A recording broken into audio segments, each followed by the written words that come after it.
The NFL draft is officially underway. We are one round in, and I want to give my full reactions and recap to the first round of the NFL draft. I'm going to go over all the picks. I'm not going to go in depth on every pick. I'm going to go in depth on some that I thought were interesting, some of the main picks, some of the interesting ones, and then the other ones we'll kind of just gloss over lightly. So yeah, wanted to jump into the NFL draft. It was a phenomenal first round. A lot of good players picked, a lot of surprises, but overall, just a great atmosphere. So, without further ado, let's go ahead and jump in. The Raiders were on the clock first, and there was no shocker here. Fernando Mendoza was the first round pick to the Raiders, and there was no arguing that. Fernando Mendoza is now the quarterback for the Raiders. My question is, looking at their depth chart, can the Raiders get him some weapons to kind of help him have success there? Because you can't have success as a quarterback unless you have weapons. Now, yes, they have Ashton Jeanty at running back. Perfect. They got Brock Bowers at tight end. Perfect. My question is the receiver room. When I look at their receiver room, I see Trey Tucker and Jalen Naylor. Not the greatest of weapons. I look at the draft board, Denzel Boston's still out there. That would be a guy I would actually trade up to get.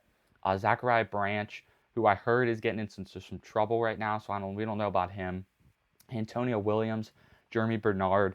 But then my key one I have an eye on, it's Elijah Surratt. Elijah Surratt, if you remember, was his wide receiver at Indiana, and I feel if the Raiders could snag him in the second or third round, I could say you could probably get him in the third round. I think that'd be key. So get maybe Denzel Boston if he's there. If not, I would say Elijah Surratt would be the guy I would go after. So Fernando Mendoza to the Raiders with the first pick. No shocker there. But then the draft started. Then the Jets picked. That's when the draft started because they took David Bailey.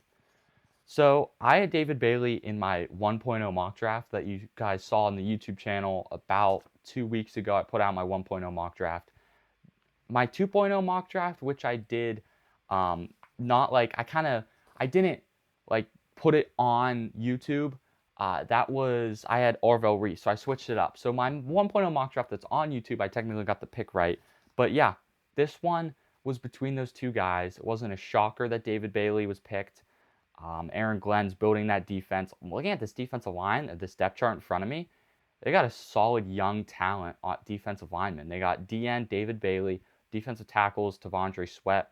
Guy was big guy from Texas, and defensive end is Will McDonald. So they got a solid group of defensive linemen there. I'm really excited what the Jets can do. I think that bringing in a key piece like David Bailey is just going to add. It's going to add. His stats show it. Like the stat sheet doesn't lie. I mean, 52 tackles. He was the FBS leader in sacks, 14 and a half, 32 tackles, solo tackles, 3 turnovers, 19 and a half tackles for loss.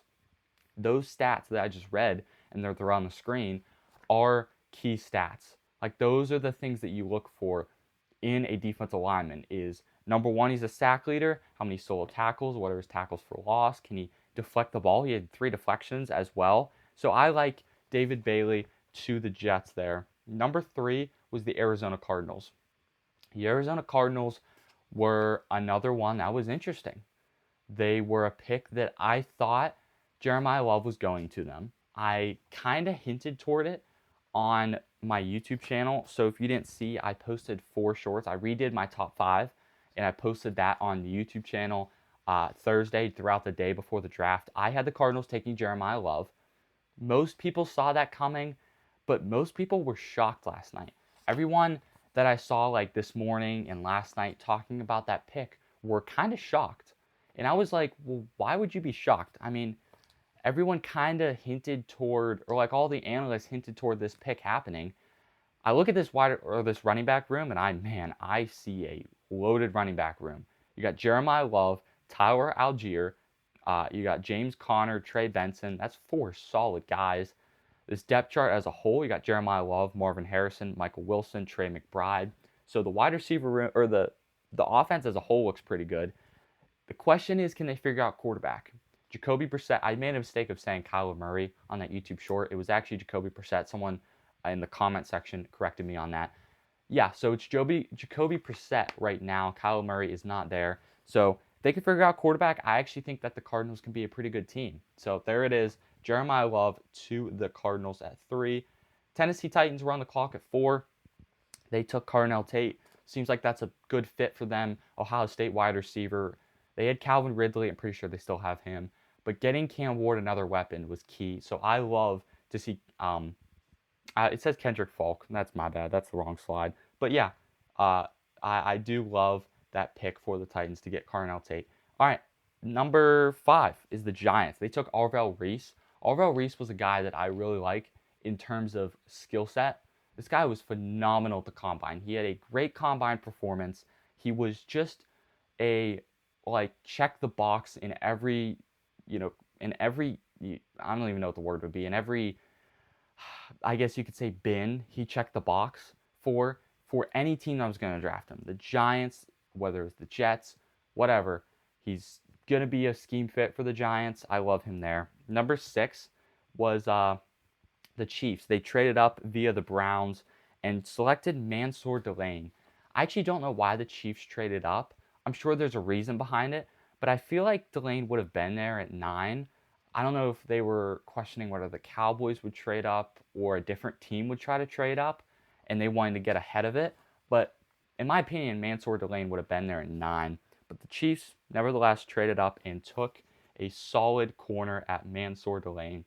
And then number 7 was the Washington Commanders, and I am actually loving this pick. Out of all the picks, I think, in the first round, this guy specifically is one of my favorites. Sonny Styles. He's an awesome player. He's the Ohio State linebacker. This guy used to play safety at Ohio State. Then he switched to linebacker. I mean, this guy's so athletic. He ran like a 4.4 or 4.5 40-yard dash. I think it was 4.4 40-yard dash as a linebacker, which is just insane. Most running backs run around like 4.4, and he ran 4.4. Phenomenal player. I can't wait to see what he does at the Commanders. Number 8, New Orleans Saints. Jordan Tyson was the Saints pick. I actually thought this one was, I don't know, I don't want to say use the word forced, but I felt like it wasn't quite needed. I feel like they could have waited a little bit or even traded back and got some more draft capital. But I guess they liked Jordan Tyson because another receiver wasn't taken until, let's see, I think the receiver that was taken after that was Mekhi Lemon to the Eagles at 20. So I think they could have traded back a little bit and still got Tyson. So yeah, they took Tyson. I didn't see it coming, but hey, it happened. Another pick was the Browns getting their 2nd pick in the draft. The Browns took Spencer Fano. He's the offensive tackle from Utah. This one made sense once I saw it happen. I just had the Browns taking a different offensive lineman. I believe I had the Browns taking I think Caden Proctor was who I had the Browns taking. I believe so. I believe it was Caden Proctor. I also didn't have the Browns trading. I had the Browns taking Caden Proctor at the 6th pick, I'm pretty sure. Or no, maybe it was Francis Mauigoa. I can't remember. But I had them taking an offensive lineman. I just don't think that Spencer Fano was the one I thought they were going to take. But nevertheless, he's one of the best offensive linemen in the draft. So I'm not mad with that. And number 10 was the Giants. The Giants took my man Francis Mauigoa, who I think is the best offensive lineman in this draft. Offensive tackle from Miami. I am excited for this guy. I cannot wait to see him protect Jackson Dart, get Cam Scadaboo going in the backfield. This is going to be a great pick for them. And the next was the Dallas Cowboys. Dallas Cowboys selected Caleb Downs. This is a scheme fit. I saw this coming from a mile away. Now, I was worried about the Chiefs. So if you watched my mock drafts, you'll see I had the Chiefs picking Caleb Downs because I thought the Chiefs would go Caleb Downs and the Cowboys would go Mansour Delane. But either way, whether you flip-flop those, I even said in my mock draft that those guys could be flip-flopped, and they were, and I would see it making sense either way. Caleb Downs to the Cowboys is the perfect pick. Jerry Jones did very well in that one. Jerry's World is going to have a fun time with that pick. Dolphins took Caden Proctor. This was one that I didn't see the Dolphins taking. But after it happens, it makes sense. This is the Dolphins' first pick. I thought they were going to go receiver. They didn't. But hey, you know what? It all seems to work out. I'm pretty sure they took a receiver. Was it later in the draft they took a receiver? No, they took a different player later in the draft. But yeah, I love this pick. Like I said, a Mekhi Lemon would have been better here. But hey, Caden Proctor is a great offensive lineman. And then 13. this is where things started to become a little interesting because the Rams took Ty Simpson. This one blew everyone out of the water. This one, no one saw it coming. The plans for him, I would assume, is to sit behind Matthew Stafford and then I guess play in 2027, I guess you could say, would be the plan for him to play maybe. This, when I first saw it happen, I was like, I don't agree with that. I think they should have got like another scheme fit for at another position to improve. The more I see it, the more I look at Ty Simpson as a player, the more I actually like this pick. I think that he is the Rams are kind of going down the Green Bay Packers route, how the Packers went with, Aaron Rodgers and then they drafted Jordan Love in the first round, and a lot of people were giving them criticism for it, and look how that turned out. Jordan Love has got them to the playoffs multiple times. So this makes sense because you got Stetson Bennett a few years ago. I want to say 3 years ago. That didn't work out. You were going to try to groom him. That never worked out.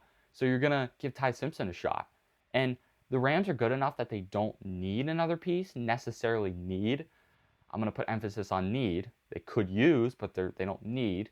So Ty Simpson does make sense the more I look at it. So Ty Simpson to the Rams, never saw it coming, but it makes sense now that it has happened. Next up is the Ravens at 14.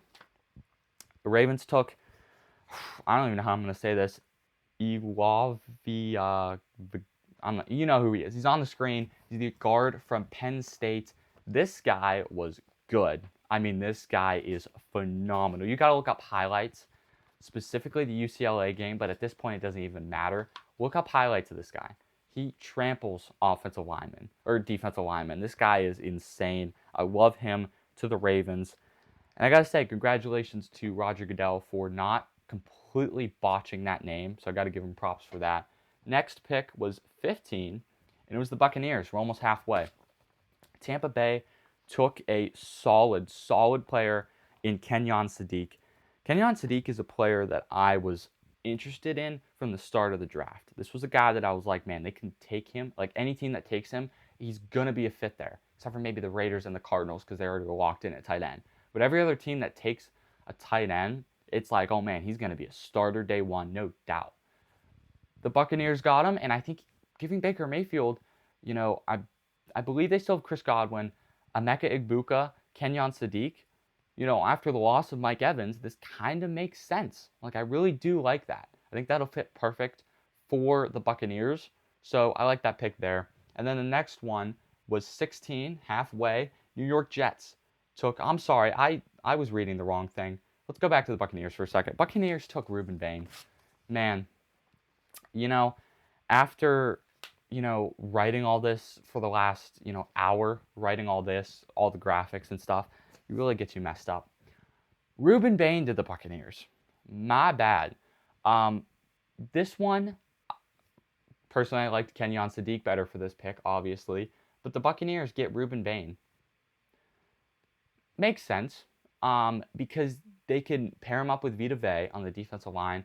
I don't think that this was necessarily the biggest need, but he was still out there, so why not take best available? So Ruben Bain to the Buccaneers, and Kenyon Sadiq to the Jets. My bad. Kenyon Sadiq to the Jets. Kenyon Sadiq is going to fit perfect there. As I said, any team other than like the top three teams, like the 49ers, the Chiefs, and the Raiders and the Cardinals, everyone else that took Kenyon Sadiq would have been a starter. So perfect fit for the Jets to pair him up with whoever their quarterback's going to be.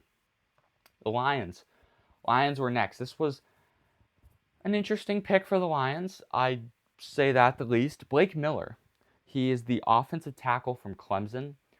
This one, I don't want to say took me for surprise, but I definitely did not see them specifically taking Blake Miller, but I can't complain with it. So Blake Miller to the Lions, protect Jared Goff, and keep Jahmyr Gibbs going. Not a bad pick after all.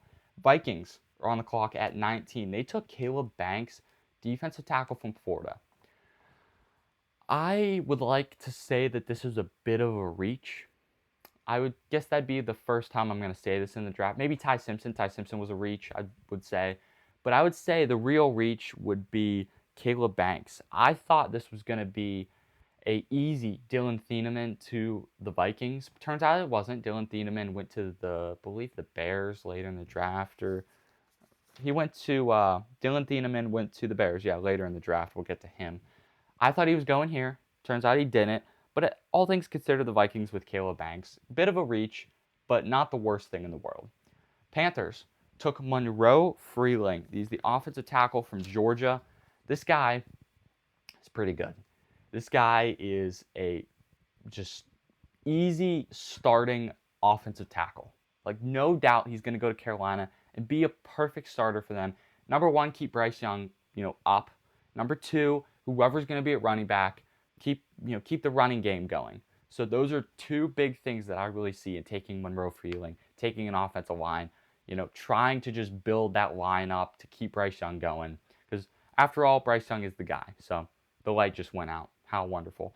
All right, number 20 is the Philadelphia Eagles. The Eagles took Mekhi Lemon. Mekhi Lemon's a phenomenal player. Mekhi Lemon's the type of guy that gets drafted and you're like, man, I cannot wait to see what he's going to do in the NFL. Cannot wait. Mekhi Lemon is the perfect pick for the Eagles. I had them taking Omar Cooper because I had Mekhi Lemon already drafted. But man, this fits well. This is such a good fit. So I am very excited that the Eagles took Mekhi Lemon from USC. Going to be a great scheme fit there. Now that A.J. Brown is going to be gone in June. NFL draft, top 21 through 32. We're getting in the last 11, 12 picks here. The Steelers, the hometown team. Who'd they take? Max Iahachor. I think is how you say it. Ihanachor. I don't know. You know how to say his name. Or you don't. But you see the screen. Man, he is the offensive tackle from Arizona State. I actually like him. When this first happened, I was like, really? They were going to take him? Bit of a reach, I will say that. But I think he's better than people think. He's better than I think as well. I think I'm undervaluing him a little bit. But for the Steelers to take him, I really like that pick there. Chargers were on the clock. Chargers are trying to just low-key load up in the draft with this pick. Akeem Mesidor is not like... I'm surprised that he fell. Like, he's not the type of guy that you would envision to fall. Akeem Mesidor I had as, I believe, a top 10 pick in my mock draft. I mean, I gotta say, Mesidor looks really, really good, and I was shocked when I saw him fall. But the Chargers to get him, that's like taking candy from a kid. It's like, dude, like he just fell in our lap. That was easy. Sure, we'll take him. Mesidor, boom, cross off defensive line. So phenomenal pick for the Chargers. Cowboys on the clock with their second pick. They took Malachi Lawrence. He's the edge from UCF. It's another pick I think was a bit of a reach. But I'm not going to complain because I think the Cowboys know what they're doing. They took Caleb Downs. They're taking an edge to kind of fill that Micah Parsons slot. So to be honest with you, the Cowboys, I would say, did well. We'll give draft grades, like team draft grades. We'll do that later in the week. After the draft, we'll give team draft grades. I think the Cowboys are going to have a decent grade. Browns with their second pick. Man, Casey Concepcion, wide receiver, Texas A&M. Great pick. Phenomenal pick. I think this is exactly what the Browns needed to give Shedeur another weapon, because that's what Shedeur needed. He needed another weapon, and they're going to give him another weapon. They have, building that offensive line with their first pick, which I believe was their 9th pick, let me find it. Spencer Fano was their 9th pick. So they're building that offensive line. Now they're building the receiver core to give Shedeur Sanders, some guys to throw to. I think this is a phenomenal pick for them. I do think the Browns are going to benefit highly from that pick. Number 26 or 5? Number 25. Cleveland Browns. Chicago Bears, sorry. Cleveland Browns were 24, and they took Casey Concepcion. 25 is the Chicago Bears. The Bears took Dylan Thieneman. He's the corner from Oregon. I'm sorry, he's the safety. DB, I think he could play both, but he's a safety from Oregon. This guy, I had him going to the Vikings, so I had him being a top 20 pick. Turns out he fell out of the top 20. But, man, I like this pick. Bears really getting a solid guy to kind of take over that role for just adding to that defensive back room. Like, just add to it. You can't taking defensive back is never a bad decision, especially if he's good. Dylan Thieneman is really good. Number 26, Houston Texans. They took Kalen Rutledge, another guy. He's an offensive guard. I think from Georgia Tech, guy has a great story. He's going to be a great guy in the NFL. So he goes to the Texans. Miami's up there with their second pick. And I got to say, Miami took a flyer, and they took Chris Johnson, corner from San Diego State. I actually don't mind this one. I see value in this. Not the most flashy pick, but this is a guy that was definitely rising up draft boards. So I'm excited for him there. New England Patriots took Caleb Lamu, offensive tackle from Utah, another guy that I'm excited to see in the NFL, especially protecting Drake May. So good pick there for the Patriots.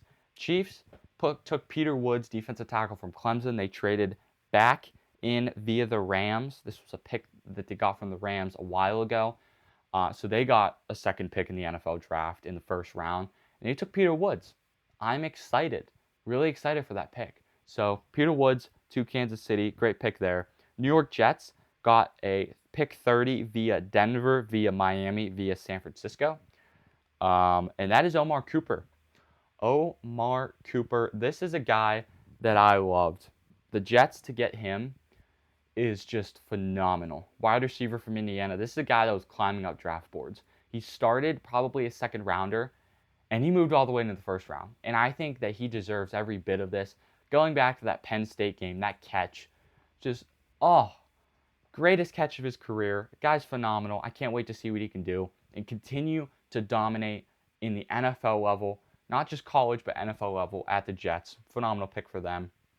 And then number 31, we got two more picks left. This is via Buffalo, via New England. 31, Keldrick Falk to the Titans. He's the edge from Auburn. I feel like they could have got him if they waited. Like, I don't think the Seahawks were going to take him. Maybe the Seahawks felt threatened by them, or just some of the teams that picked first felt a little threatened. But hey, them jumping into the first round isn't the worst thing. So Keldrick Falk to the Titans. Again, not horrible. Like, I'm not going to complain about it. And the last pick is the Seattle Seahawks. This one I saw from a mile away. There was no secrets about this pick. Jadarian Price. He was the running back from Notre Dame. You might be thinking, didn't Jeremiah Love go? And is he from Notre Dame? Correct. This guy's the backup. But hey, he had like 700, 600 rushing yards as a backup. This guy's easily the second best running back in the draft. He's really good. I am very excited. Some people saying that the Arkansas running back should have went to the Cardinals at 3. Don't know if that was rage bait or not. But hey, Jadarian Price going to Seattle with a 32nd pick, getting him on a 5-year or 4-year deal with a 5th-year option. This is perfect for the Seahawks. Losing Kenneth Walker to the Kansas City Chiefs. This is a fit. This just seems good to me. So that is the first round reaction to the NFL draft. Make sure you let me know your thoughts, your comments, everything. Comment down below, like the video, subscribe, and make sure you follow me on Twitter or X at Wyatt Zang CFB. We're also going to be getting, I don't know if you've heard of the app called Buzzer, BZZR. A lot of people are getting it on right now. If you're a creator, get on there and just start posting videos. Get a creator account. If you're not, and you are just someone who wants to have another app for news, get on there as well. It is a mobile app or website, BZZR, Buzzer.